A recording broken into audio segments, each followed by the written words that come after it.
Hello everyone.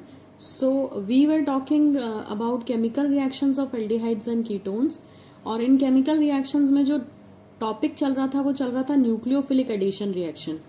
और first topic आपने nucleophilic addition में पढ़ा था एडिशन ऑफ HCN और दूसरा टॉपिक है इसी न्यूक्लियोफिलिक एडिशन रिएक्शन के अंदर addition of sodium hydrogen sulphide और you can call it as sodium bisulphide.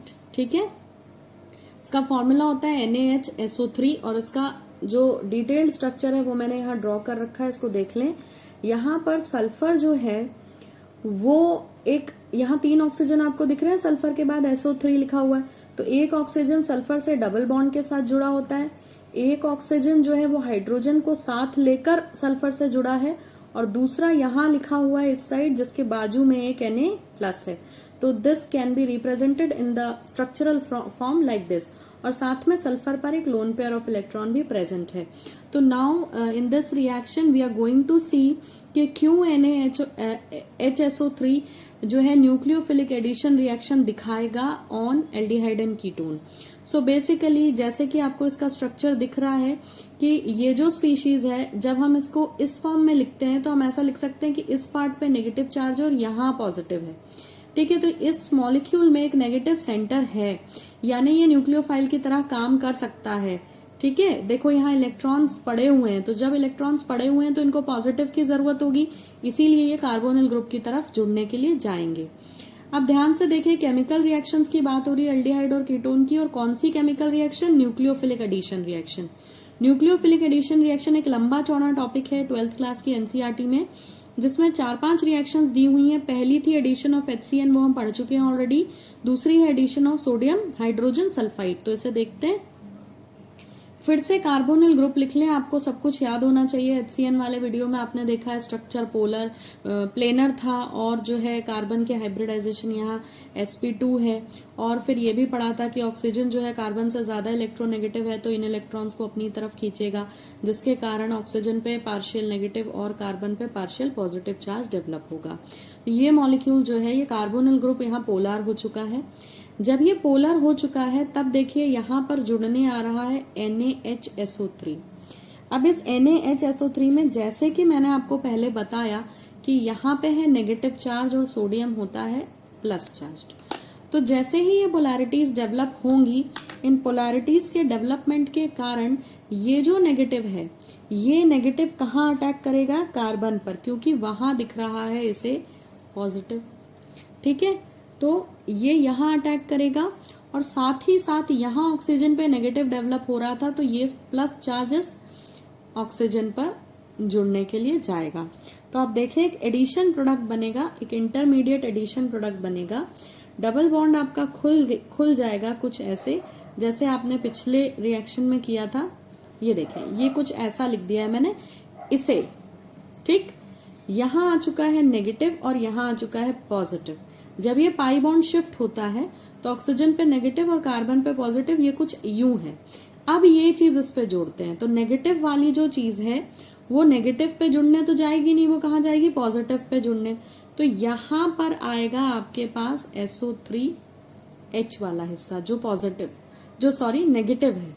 तो नेगेटिव होने के कारण ये पॉजिटिवली चार्ज सेंटर पे जुड़ेगा जो कि कार्बन है, और इस ऑक्सीजन पे जो नेगेटिव है, जो ये वाला ऑक्सीजन था, ये इस प्लस को लेगा तो ये Na यहाँ जुड़ जाएगा। तो ये बना आपका क्या? Intermediate product. अब इस इंटरमीडिएट प्रोडक्ट में होगा प्रोटॉन ट्रांसफर। ये एक रिवर्सिबल रिएक्शन है। अगर आप चाहें तो एनसीईआरटी में जैसा कि साफ साफ लिखा हुआ है कि इस रिएक्शन में जो है आप बिल्कुल पूरा का पूरा यहाँ तक प्रोडक्ट बना के वापस भी जा सकते हैं। ठीक है, तो यहाँ पर हर जगह आप रिवर्सिबल का साइन लगा लें। डबल साइडेड एरो का मतलब होता है कि reaction is reversible in nature. आप रिएक्टेंट से प्रोडक्ट बनाएं और प्रोडक्ट से वापस रिएक्टेंट पे जा सकते हैं।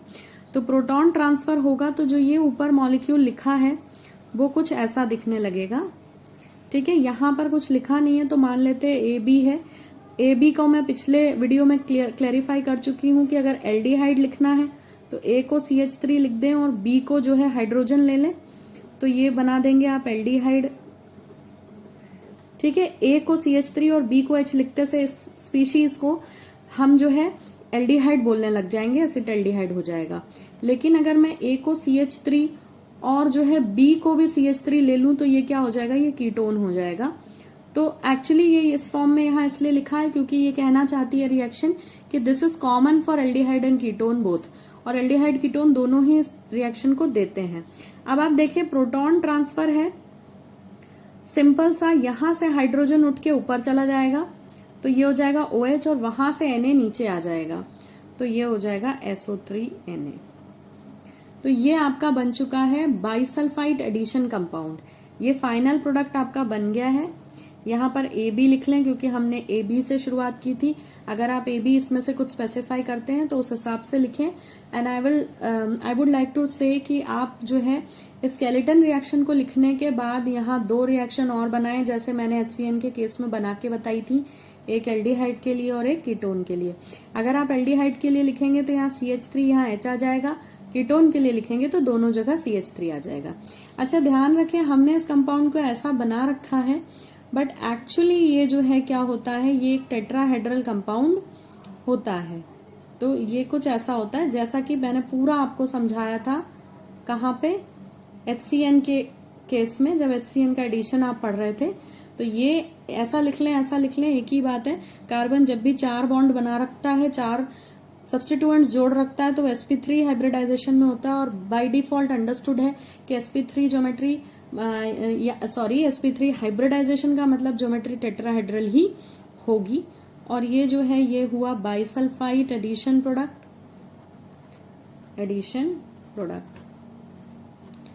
ये जो है व्हाइट क्रिस्टलाइन सब्सटेंस होता है, ठीक है।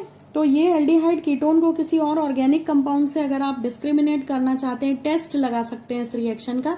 एल्डिहाइड और कीटोन ये देंगे और बाकी कोई अल्कोहल फिनॉल होगा तो वो नहीं देगा, वो ये व्हाइट कंपाउंड नहीं बनाएगा। तो ये आप एज अ टेस्ट भी यूज कर सकते हैं। और ये रिएक्शन जो है बहुत ज्यादा यूजफुल होती है एल्डिहाइड्स के प्यूरिफिकेशन के लिए। तो बेसिकली जो है ये रिएक्शन हमेशा रिवर्सिबल है। आप देख सकते हैं यहाँ पे डबल साइडेड एरो लगा है। तो यहाँ पे एनसीईआरटी में क्लियरली लिखा है कि जो हाइड्रोजन सल्फाइड एडिशन कंपाउंड बना है ये वाटर सोल्यूबल है, पानी में घुल सकता है। और ये जो है वापस आप इसको पानी में डालें तो ये वापस यहाँ ले जाएगा आपको, ठीक है। तो डाइल्यूट मिनरल एसिड और अल्कली के साथ आप इसे ट्रीट करें तो ये वापस आपको यहीं ले आएगी ये रिएक्शन, यानी आप इसमें फॉरवर्ड बैकवर्ड दोनों जा सकते हैं। तो आई होप कि addition of sodium hydrogen sulphide to carbonyl group was clear. Now you write this reaction with respect to aldehyde and ketone. So this is the second important nucleophilic addition reaction of aldehyde and ketone. Fine. I hope this is clear. Thank you for watching.